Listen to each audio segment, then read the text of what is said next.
The number one rule is a run on liquidity. Now, people are going to ask me, what exactly is liquidity in the market? And in this video, I'm not going to go over the logistics of what a run on liquidity is. I'm just going to present it in the charts for you and show it to you in the charts. I will make another video in the future that explains exactly what it is. And in a nutshell, it's places where dumb money has stop losses in a nutshell. And the market moves from stop loss to stop loss. That's how it runs and operates, especially with ITC concepts. So I'm going to show today the number one rule is a run on liquidity before you can enter a trade.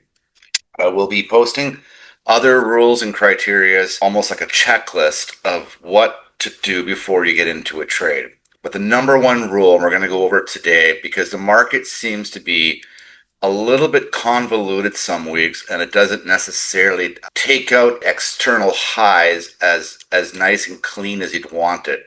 So for example, here, this is Monday right here, the New York Open. You can see that we are in this downtrend on the 15-minute time frame.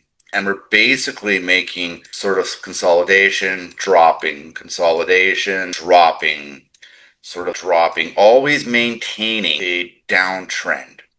So in this case, well, how do you get in if there's no run on liquidity? The thing about liquidity is there is a run on it. It's just not as obvious as it always appears. So what we're going to do is hop into the lower time frame on the 1 minute.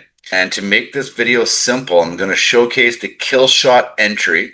I will be making a video on all three of my entries: the supernova entry, the kill shot on trend entry, and of course, my bread and butter is the unicorn model. So let's dive into the 1 minute, and I can show you what a run on liquidity looks like in a downtrending consistent market. Here we have the New York Open at 6:30 right here. Now, the trends are down. That's why I have this red arrow. And in this example, I'm not going to focus too much on the bias or what happened with this low right here. Because the kill shot entry involves staying on trend, we're going to be looking for sells because the trends are down. We're still using ICT concepts. We're still using a run on liquidity, but we're going to trade with the trend. I mean, if our bias does confirm that, our daily bias needs to confirm that the market wants to go down. We're going to stay with the trend.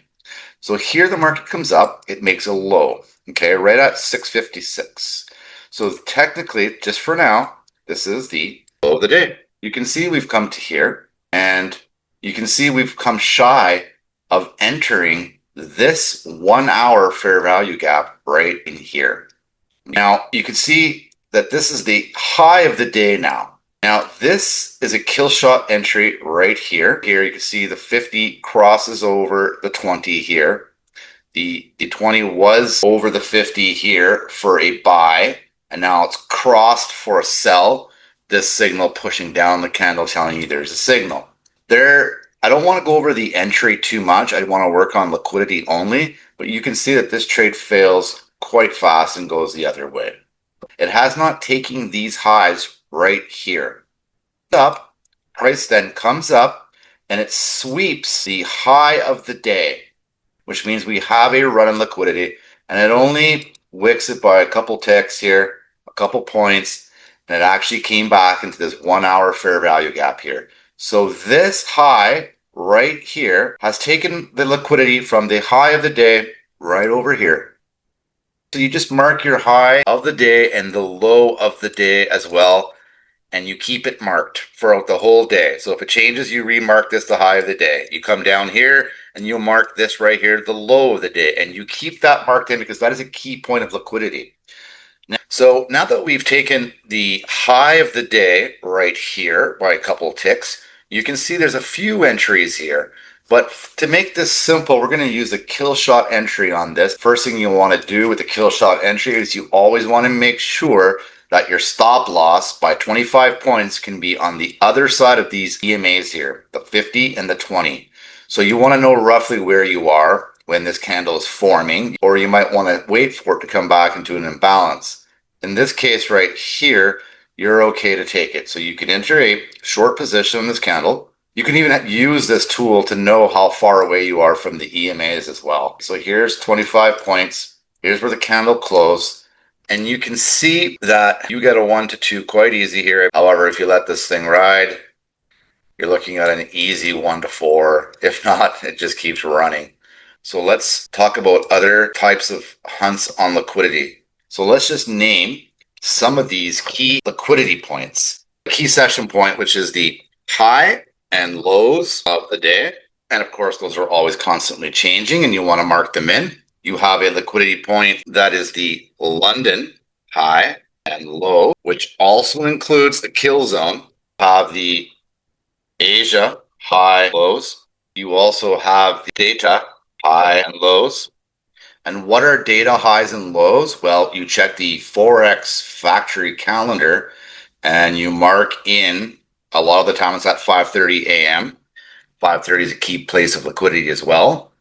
And you mark in the high on the 1 minute and the low of the news candle that appeared if there was news. So the data highs and lows is just news. The daily highs and lows. But this one right here is really huge, okay?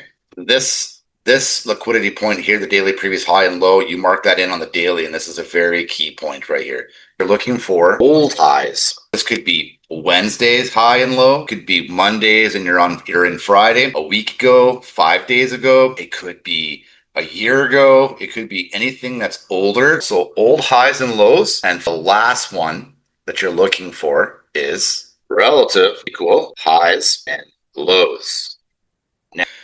It might be a whole other video, relative equal highs and lows. It actually took me a while to see those. So a high time frame is a form of liquidity, and you can see it works very well if you can have confluence and match up the two things where you have the run on liquidity, which happens to tap into this 1 hour fair value gap as well. So very important that you have all your high time frame fair value gaps marked in, and you can use the tool, the fair value gap nephew Sam, in your indicators. Okay, so these are the 8 major ones that you're looking for. And in any given day, you should have one of these present itself. If you do not get into a trade that day. So today we have covered a run on liquidity, which is the number one rule before you can get into a trade for ICT concepts and smart money concepts.